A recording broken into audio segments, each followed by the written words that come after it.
I've been informed of the ruling by the CAF Appeal Board concerning the appeal by Morocco relating to the AFCON Morocco 2025 final match. And I previously expressed my extreme disappointment with the incidences that took place at the final match. And the important thing of what happened on that final match is it undermines the good work that CAF has done over many, many years to ensure that that there's integrity, that there's respect, that there's ethics, that there's governance, as well as credibility of the results of our football matches. The occurrences, those incidences at the final match of the AFCON Morocco exposes is the work that we are still dealing with concerning the suspicion and distrust. It's a legacy issue. When I became president, one of the major concerns was the impartiality, the independence, and the respect of referees and match commissioners. And a lot of good work has been done, but there continues to be suspicion because it's a legacy issue. It's something that has been there for many, many years, and we consistently deal with that because that's critically important. Another important matter that these incidences at the final match brought to the fore is the independence and the respect of our judicial bodies. In choosing the members of our judicial bodies, we followed a different path, different from what had been the case before.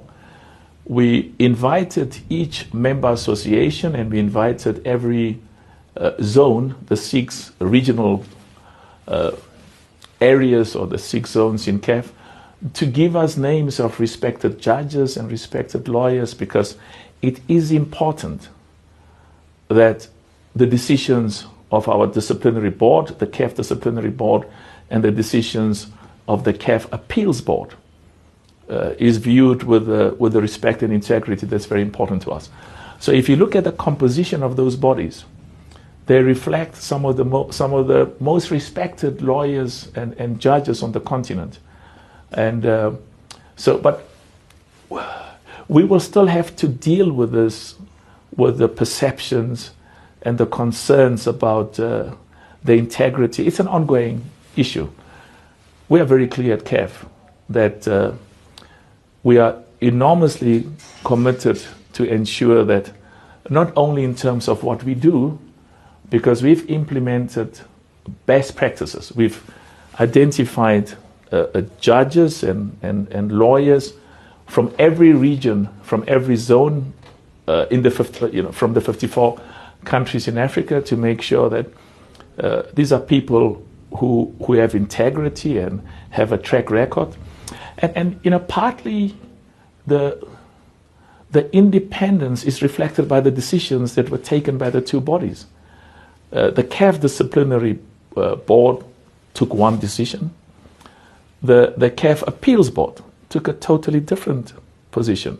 And I'm told that that Senegal is going to appeal, which is very important. Every one of the 54 nations in Africa have a right to pursue their appeals and their advance interests, not only at the highest level in Africa, in CAF, but also the highest body, which is the CAS. And we will adhere and respect the decision that's taken at the highest level.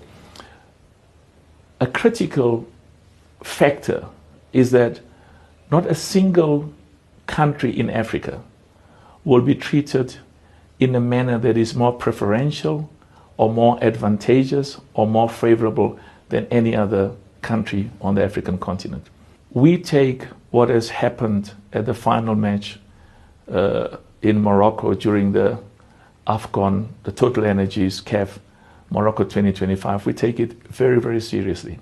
And we have already started with very important steps to make sure that those areas which have been identified as deficiencies and where there's need for improvement, that the necessary resolutions are passed. We have very high standards that we set for ourselves. It is important for us that ordinary football supporters and spectators in every one of the 54 countries in Africa, in their judgment, not in CAF's judgment, not in my judgment, regard the decisions of our judicial bodies as fair, with integrity and impartiality, and what is equally important, that they regard our referees, our VAR operators, and our match commissioners as people who are fair and just, and those decisions that are taken reflects the impartiality and independence that's critically important.